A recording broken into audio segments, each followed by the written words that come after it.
Меня зовут Картик Карикера. Я приехал из Индии. Я учусь на врача и занимаюсь спортом. Когда я начал, было легко, очень легко. Поэтому я начал спорт. Я нашел один тренер. У него уже был один девушка из Африки. Я у него там пошел и спросил, как можно. Я хочу заниматься спортом. Каменский, да. Его сказал, что Пенни, я сказал тебе, что кто мог заниматься спортом, а я не был такой у меня физик. Вот. Ну, я ему сказал, что я могу. Он меня принял, свою команду. Потом я начал серьезно, у меня был результат быстро там. Конечно, тяжело, он не знает английский. Я не знал русский, но он очень сильно там старался, что я что-нибудь понимаю. Когда Пенни нет, только я. Наверное, день 5 раз нам звонит. У меня 5 раз там звонит, как дела, что делаешь, когда учеба, на учеба, вот когда придешь на тренировку, так, покушал, давай отдыхай, вот так. Так что это как папа тут у нас там был. Я думал, все, я не могу, наверное, такой уровень. Это за меня очень тяжело, потому что я только тут начал бегать вообще, тут, когда было 18 лет, первый курс. Ну, сейчас пока я хочу заниматься спортом, хочу себя, попробовать, где я могу бить на спортом. Вот. А если не получается такой высший уровень, то начинаю работать с командой какой-то. У меня травма есть. Я очень редко хожу на врача. Я сам знаю, что сейчас у меня вот эта проблема. Я сейчас сам могу лечить.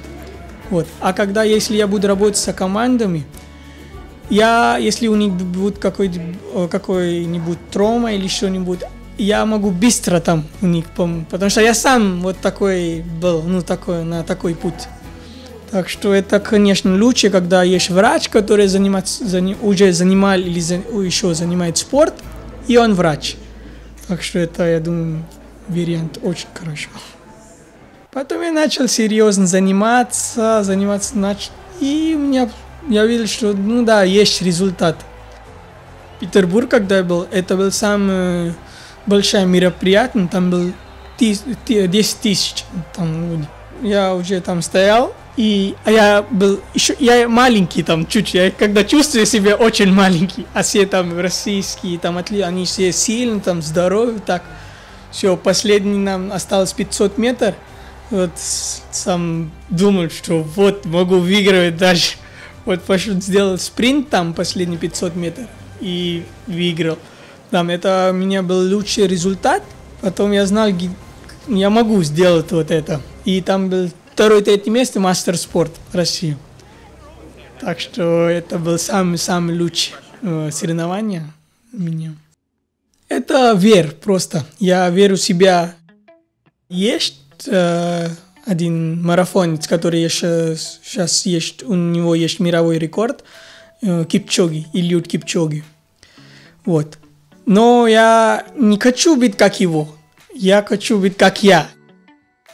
Тут раз был чемпионат у нас в Индии, я первый раз выступил, в финал попал, стал, 11 мест занял, но за меня это очень хорошо. Вот. На свою городе я лучшим был. Папа меня всегда утром, что бегал утром, вот, так что это очень, он меня всегда со мной был. На соревнования, когда я пойду сейчас на Индию, когда был соревнование, он всегда со мной. И как кричит, как все там слышат. Так что это самое главное за меня. Начал я заниматься полиатлон, не только бег. Я вообще не умел плавать, тут начал. Сейчас я только там выступаю в международных соревнованиях, когда Беларусь, там Украина.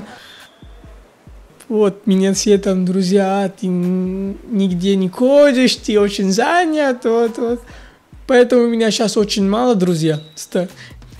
Только я у них вижу на университет. Они меня приглашают, давай тут, давай там, давай так. У меня всегда, нет, у меня тренировку, у меня тут. Конечно, я могу оставить тренировку, не могу так делать. У меня самое главное есть семья один. Я нашел, семья из первый курс. Я хожу у них дома, у них там маленькие, дети там. Они очень хорошо общаюсь с ним, всегда там меня поддержат, мотивируют тоже. Меня много спрашивают, как начинает спорт, как начинает. Это просто, если я хочу бегать, если я ничего не бегаю, я хочу бегать, я начинаю просто ходить на стадион. Это все, это начало самое главное. Думаю, у меня есть шанс на 95, что я на первое-второе место занял. Потому что я знаю, что я лучше, чем вчера.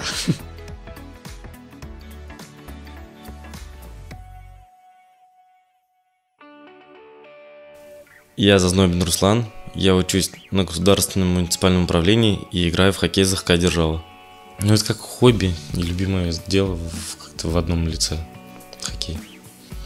Как говорят, ледовый ваш второй дом, раздевалка второй дом.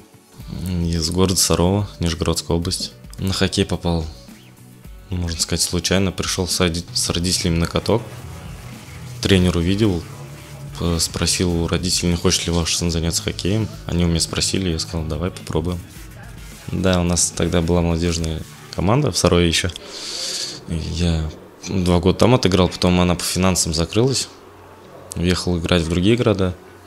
И когда еще 2 года я ездил, играл, потом возраст, там лимит, возраст до 21. Когда в Сарове был, мы ездили на один турнир просто там в Пензенскую область. И играли как раз против Державы, против студенческой команды. И когда не мог найти команду, мне сказали, попробуй на студенческую команду съездить. Посмотри, что да как. Я с 15 лет один живу, не в своих городах. Большую часть знал людей, потому что где-то хоккейный мир, он тесный, все друг друга знают. А именно просто распорядки, это все в новинку было. 2 года отыграл, и сейчас 3-й пойдет. Не знаю, эмоции, адреналин всегда зашкаливает. Зрелищно, масштабно. Но нужно голову все равно в холоде держать. С рассудком подходить к этому. Когда с Казанью играли, там матч такой напряженный был. Мы проигрывали 1-3, что-то минут 5 оставалось или 6.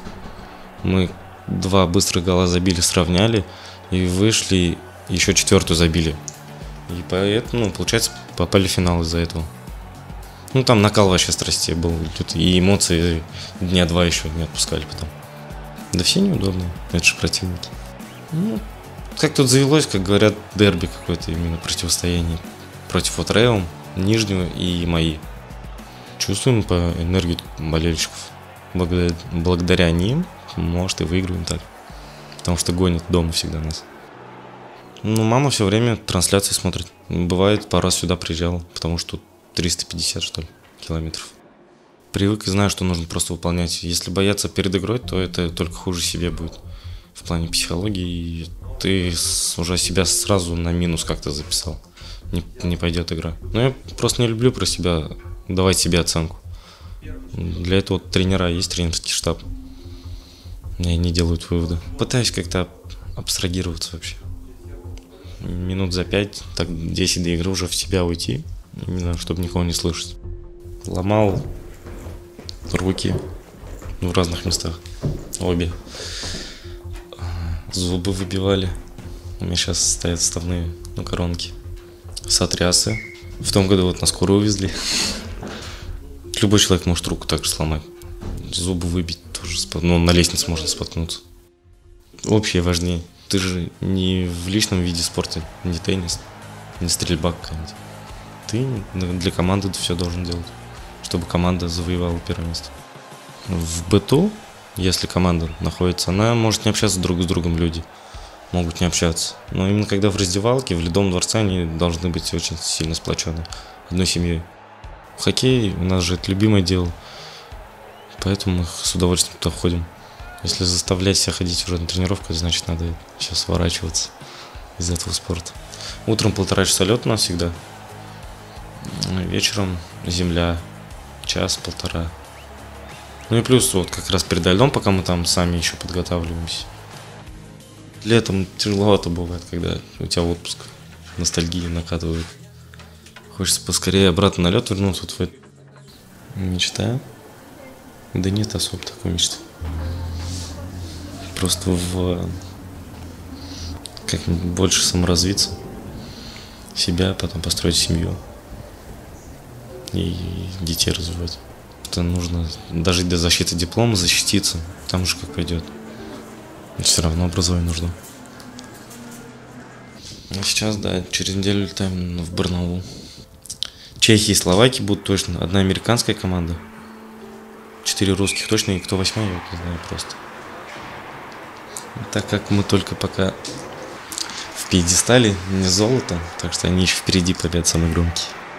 Кто не так близко к хоккею, просто все думают, что так легко туда попасть. А на самом деле это такой путь-то очень карабкаться очень долго в него надо.